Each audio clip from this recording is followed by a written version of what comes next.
तीन नंद दो भाभी का रात को नदी में नहाना। सोलन के छोटे से गांव में एक परिवार रहता था जिसमें कौशल्या अपने दो बेटे और तीन बेटी के साथ रहा करती थी। वो लोग बहुत ज्यादा गरीब थे और कौशल्या के दोनों बेटे बाहर नौकरी करके किसी तरह पैसा कमाया करते थे और घर को चलाया करते थे। अरे माँ, ये देखो मेरा सूट फट गया है। परेशान क्यों हो रही है बेटी? ला मुझे दे अपना सूट, मैं इसे अभी सिल देती हूँ। सुजाता अपनी बेटी को राखी का सूट लेकर उसे चारों तरफ से सिल देती है, जिसके बाद राखी उसे पहन लेती है। वहीं तेज धूप में गोबर से ममता घर की लिपाई कर रही होती है। हे भगवान, कितनी तड़कती भड़कती धूप हो रही है। इस धूप में तो मेरे सर में दर्द हो रहा है। ऊपर से मैं इतना सारा काम करने के बाद नहा भी नहीं सकती। अरे तो क्या हुआ, नहा नहीं सकते लेकिन हाथ मुंह तो नदी के किनारे जाकर धो सकते हैं। जल्दी से काम कर लो, उसके बाद हम तीनों बहनें मिलकर नदी के किनारे मुंह हाथ धोने जाएंगे। वह तीनों बहनें गर्मी में अपने घर के सारे काम कर लेती हैं, जिसके बाद वह तीनों नदी किनारे हाथ मुंह धोने चली जाती हैं। थोड़ी देर वह पानी में ही अपने हाथ पैरों को गीला रखती हैं ताकि उन्हें थोड़ी ठंडक मिल जाए, जिसके चलते राखी अपनी दोनों बहनों से कहती है, गांव में हम लोगों के घर को छोड़कर बाकी के सभी घरों में पर्सनल बाथरूम और टॉयलेट बना हुआ है। हम लोग इतने गरीब क्यों हैं जो हमारे घर में एक टॉयलेट तक नहीं है। अरे तुम तो जानती हो ना, हमारे भैया कितनी मेहनत करके पैसा कमाते हैं और वो सारा पैसा घर के खर्चों में ही लग जाता है, और अब हम उनसे बोल भी नहीं सकते। कोई बात नहीं, जितना है उतने में ही गुजारा कर लेना चाहिए। चलो अब चलते हैं, घर पर माँ हमारा इंतजार कर रही होंगी, उनके लिए हमें खाना भी बनाना है अभी। तीनों बहनें बहुत ही गरीबी में थी, लेकिन फिर भी उन्हें गरीबी में रहना आता था। वहीं अब सुजाता को अपने दोनों बेटों की शादी की चिंता होने लगती है। देखो बेटा, अब तुम्हारी उम्र हो गई है शादी की।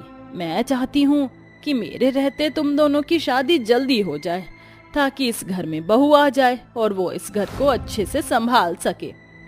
ये सुनते ही माधव और कुणाल दोनों ही हैरान रह जाते हैं और अपनी माँ से कहते हैं, क्या हुआ माँ, आप अचानक से हमारी शादी के बारे में सोचने क्यों लगी? अभी हमारी उम्र ही क्या है शादी करने की। अभी तो हमारे पास बहुत सारा समय है। पहले हम अपनी बहनों की शादी के लिए पैसा जोड़ तो लें। नहीं बेटा, ऐसा नहीं है। मैं चाहती हूँ कि मेरे जीते जी ही तुम्हारी शादी हो जाए। आजकल मेरी तबीयत भी ठीक नहीं रहती है। मैं लड़की ढूंढना शुरू कर चुकी हूँ। जैसे ही लड़की मिल जाएगी मैं तुम दोनों की शादी कर दूंगी। ये सुनने के बाद माधव और कुणाल मुंह नीचे लटकाकर अपनी माँ से कहते हैं, माँ, आपको हमारे लिए लड़की ढूंढने की जरूरत नहीं है, हम पहले ही शादी कर चुके हैं।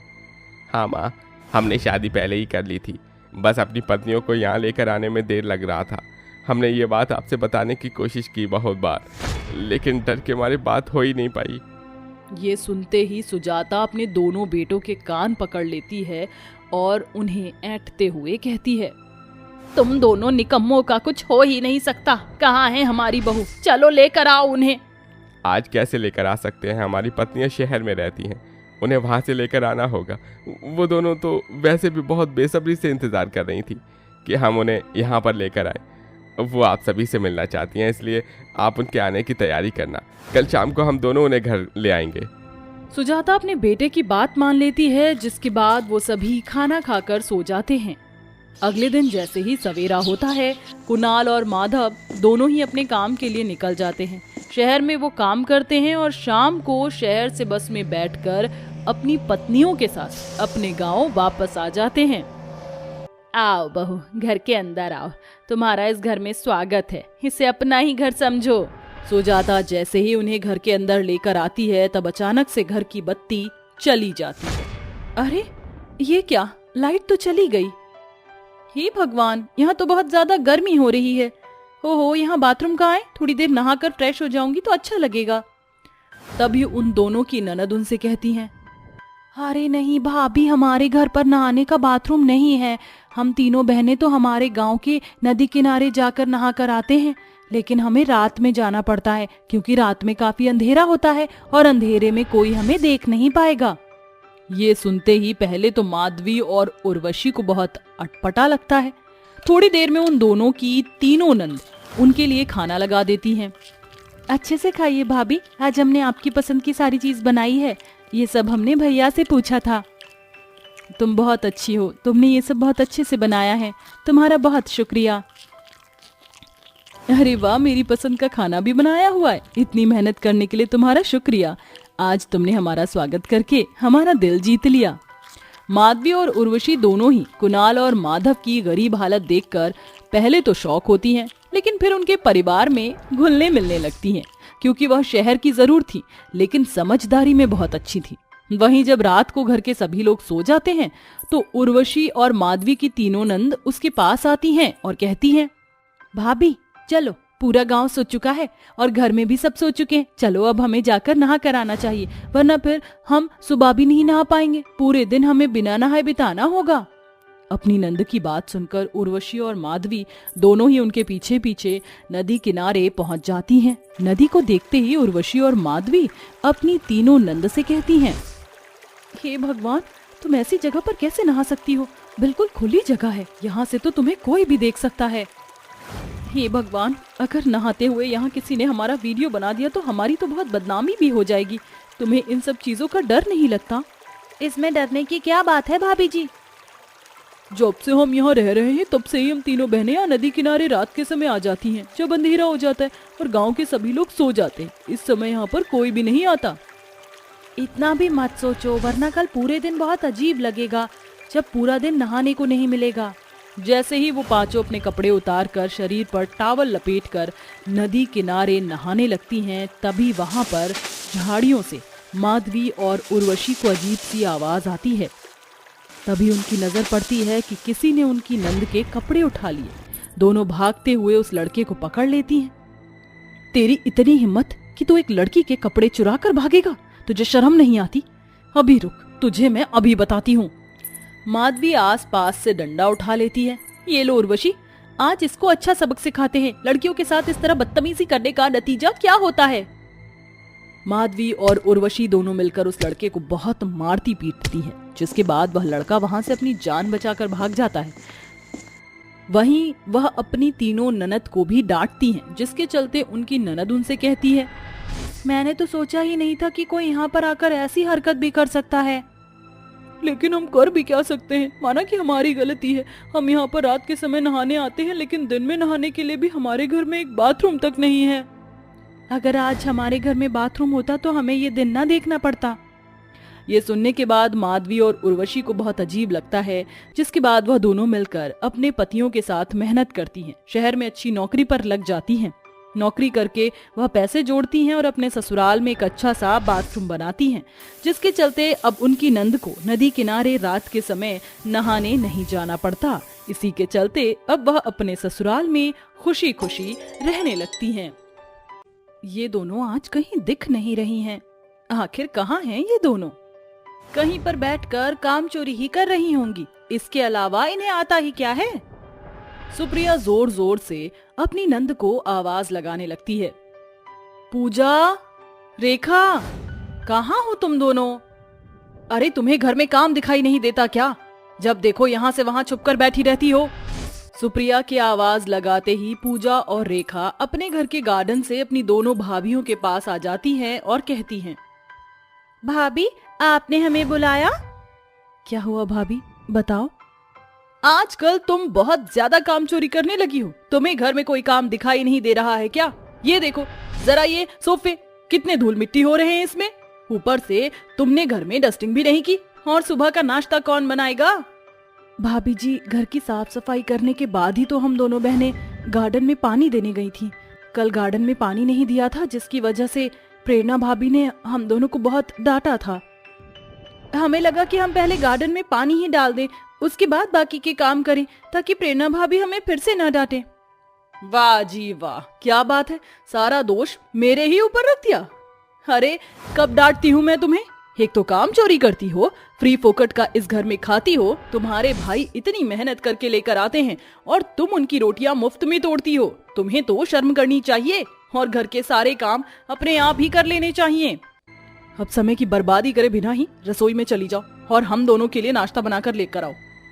जाओ जाओ, जल्दी जाओ। सुप्रिया के कहने के बाद पूजा और रेखा दोनों रसोई में जाती हैं और उन दोनों के लिए नाश्ता बनाने लगती हैं। तभी पूजा अपनी बहन रेखा से कहती है, आखिर कब तक हमें इस घर में अपनी भाभीयों के अत्याचारों को सहन करना होगा, क्योंकि हमारे भाइयों को तो इसके बारे में जरा भी अंदाजा नहीं है। मैं तो बस इस घर से छुटकारा पाना चाहती हूँ। काश कि हमारी जल्दी से शादी हो जाए, जिसके बाद हम अपने ससुराल चले जाएं। अरे कम से कम ससुराल में तो हमारी जिंदगी बदल ही जाएगी। रेखा ऐसा कही रही होती है कि बहुत ही जल्द उसकी मनोकामना पूरी हो जाती है। कुछ समय बाद उसके दोनों भाई उन दोनों के लिए बहुत अच्छा रिश्ता ढूंढते हैं और उन दोनों की शादी कर देते हैं। शादी के कुछ दिन तक तो उनकी जिंदगी में सब कुछ अच्छा खासा चल रहा होता है, लेकिन अचानक से एक दिन उन दोनों के पतियों का बहुत बड़ा एक्सीडेंट हो जाता है। हे भगवान, मेरे बेटे इस दुनिया में नहीं रहे, अब मैं किनके सहारे जीऊंगी। जब से ये दोनों मनहूस इस घर में आई हैं, तो कुछ भी अच्छा नहीं हो रहा है। मेरे बेटों को खा गई ये दोनों मनहूस। रेखा और पूजा दोनों अपनी सास की बातें सुनकर रोने लगती हैं। तभी उन दोनों के भाई उनकी सास का ये बर्ताव देखकर अपनी दोनों बहनों को घर ले आते हैं। अब से तुम दोनों को वहाँ रहने की कोई जरूरत नहीं है। जिस घर में तुम्हारी कोई इज्जत नहीं, वहाँ रहकर भी कोई फायदा नहीं। जब तक तुम दोनों के भाई जिंदा है, तब तक तुम्हें कुछ नहीं होगा। हम तुम्हारे लिए ढाल बनकर हमेशा तुम्हारे साथ खड़े होंगे। कार्तिक और दिग्विजय अपनी दोनों बहनों से बहुत प्यार करते थे, तो वहीं उन दोनों की पत्नियां उनकी बहनों के खिलाफ उन्हें भड़काने की कोशिश करती थी। लेकिन वो दोनों अपनी बहनों से प्यार ही इतना ज्यादा करते थे कि उन्हें अपनी पत्नियों के बोले हुए शब्दों से जरा भी फर्क नहीं पड़ता। इसी के दौरान कुछ समय बीत जाता है। उन दोनों के विधवा होने के बाद भी उन दोनों की भाभियां उनके ऊपर बहुत अत्याचार करती हैं और घर के सारे काम उन दोनों से ही करवाती हैं। एक दिन कार्तिक और दिग्विजय दोनों ही अपनी पत्नियों से कहते हैं, प्रेरणा, मैं चाहता हूँ कि अब मेरी दोनों बहनें घर पर न बैठें, बल्कि मैं उनकी दोबारा से शादी करवा दूंगा। अभी उनकी उम्र ही क्या है। अरे दोबारा शादी हो जाएगी तो अपनी जिंदगी को नई तरीके से शुरू तो कर लेंगे। मैं इस फैसले में तुम्हारे साथ हूँ। बताओ प्रेरणा और सुप्रिया भाभी, मेरा ये फैसला कैसा रहेगा मेरी बहनों के प्रति? सोचा तो आपने बहुत अच्छा है। मैं आप दोनों के साथ हूँ। हाँ, हम दोनों चाहते हैं कि हमारी नंद का भला हो जाए और इसके लिए आप दोनों को परेशान होने की जरूरत नहीं है। हम दोनों मिलकर हमारी नंद के लिए अच्छा पति खुद ढूंढेंगे ताकि वो आगे की जिंदगी में खुशी खुशी रहें। कार्तिक और दिग्विजय दोनों ही सारी बातें सुनकर अपनी दोनों पत्नियों से बहुत खुश होते हैं, जिसके बाद वह दोनों बेफिक्र हो जाते हैं। वहीं कुछ ही दिनों बाद प्रेरणा और सुप्रिया रेखा और पूजा के लिए रिश्ता ढूंढ लेती हैं, लेकिन लड़के कोई साधारण नहीं बल्कि अधेड़ उम्र के होते हैं, वो भी उन दोनों बहनों की आधी उम्र से भी ज्यादा उम्र के। लेकिन वह बुढ़े बहुत ज्यादा अमीर होते हैं। वह दोनों प्रेरणा और सुप्रिया को पैसे देने की बात करते हैं। तुम्हारी नंद तो हम दोनों को बहुत पसंद आई है। बिल्कुल कच्ची कली है और ऐसी ही लड़कियां हम दोनों को चाहिए थी। इसकी मुंह मांगी कीमत तुम्हें मिल जाएगी। बस जल्दी से अब हमारी शादी कर दो। आप दोनों चिंता क्यों करते हो? आज ही आप दोनों की शादी हो जाएगी हमारी नंद से। प्रेरणा और सुप्रिया दोनों अपनी दोनों विधवा ननद को उनके कमरे से बाहर लेकर आती हैं। रेखा और पूजा के मुंह पर टेप लगी होती है, वह कुछ कह भी नहीं पाती। आज तो दोनों मुर्गी हलाल होने जा रही है। आज तो हमारा इनसे पीछा छूट ही जाएगा। अब अपनी जिंदगी में आगे जैसे मर्जी रहें, इनकी तो हमें कीमत मिल ही गई। पैसों के लालच में आकर वो दोनों अपनी विधवा नंद की शादी अधेड़ उम्र के बुजुर्ग से करने लगती हैं। लेकिन तभी वहाँ कार्तिक और दिग्विजय आ जाते हैं और ये सब देख लेते हैं। ये सब क्या हो रहा है? यहाँ पर मुझे कुछ भी समझ नहीं आ रहा। कार्तिक अपनी दोनों बहनों की मुंह पर से टेप को हटा देता है, जिसके बाद उनकी दोनों बहनें अपनी भाभियों की शुरू से लेकर अभी तक की पूरी सच्चाई बताते हैं। और अब तो हद ही पार हो गई भैया। भाभी हमें इन अधेड़ उम्र के बुड्ढों के साथ पैसों का सौदा करके बेच रही हैं। ये सुनते ही कार्तिक और दिग्विजय दोनों ही अपनी पत्नियों के मुंह पर एक जोरदार तमाचा मारते हैं।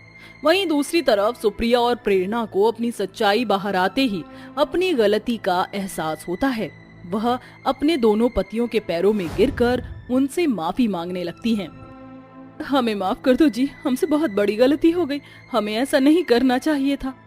पैसों के लालच ने हमें कुछ ज्यादा ही डुबो दिया। ये गलती माफी के लायक तो नहीं, लेकिन फिर भी मैं आपसे माफी मांगती हूँ।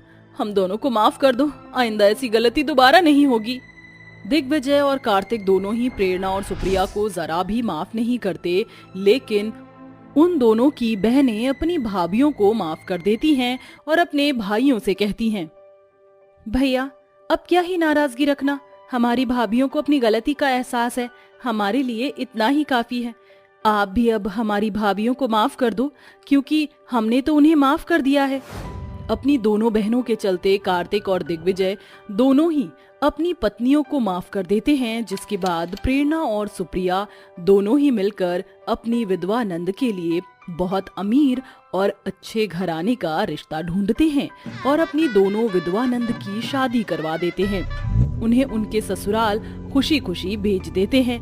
इसके बाद से वह अपनी दोनों नंदों के साथ बहुत अच्छा बर्ताव रखती हैं। अब वह सभी अपनी अपनी जिंदगी में खुशी खुशी रहने लगते हैं।